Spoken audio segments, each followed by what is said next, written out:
So, yeah. Good morning to everyone. Welcome back to Pepper Pet Services. So ఈరోజు ముఖ్యంగా నేను మీకు ఒక ముఖ్యమైన ఇన్ఫర్మేషన్ ఇవ్వాలనుకుంటున్నాను. కర్నూలులో గత 4 నెలల నుంచి కూడా టిక్ బార్న్ ఫీవర్స్ అనేటివి చాలా ఎక్కువగా డాగ్స్లో నోటిఫై చేయడం జరుగుతుంది. సో ముఖ్యంగా ఇవి ఎక్కడైతే డాగ్స్, క్యాట్స్ ఉన్నాయో వాటికి టిక్స్, ఫ్లీస్ అలాగే మస్కిటో బైట్స్ ద్వారా ఈ టిక్ ఫీవర్స్ అనేటివి ఎక్కువగా స్ప్రెడ్ అవుతూ ఉన్నాయి. దీనివల్ల ముఖ్యంగా ఏ వ్యాధి లక్షణాలు మీ డాగ్స్లో కనిపించవు.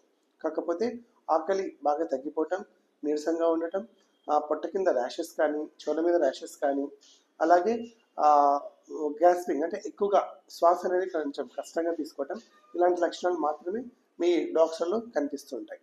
కాబట్టి ఎవరైతే వాళ్ళ డాగ్స్కి టిక్స్, ఫ్లీస్ ఉంటాయో వాటిని ముందుగానే టిక్ బార్న్ డిసీజ్ ఉందా లేదా అనేసి సింపుల్ సిబిపి అలాగే టిక్ ఫీవర్ టెస్ట్ చేయడం ద్వారా మనము నిర్ధారణ చేసుకోవచ్చు.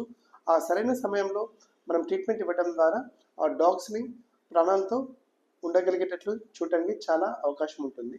బట్ చివరి స్టేజ్లో తీసుకొని వస్తే మాత్రం టిక్ ఫీవర్ వలన చాలా మరణాలు కూడా సంభవించాయి.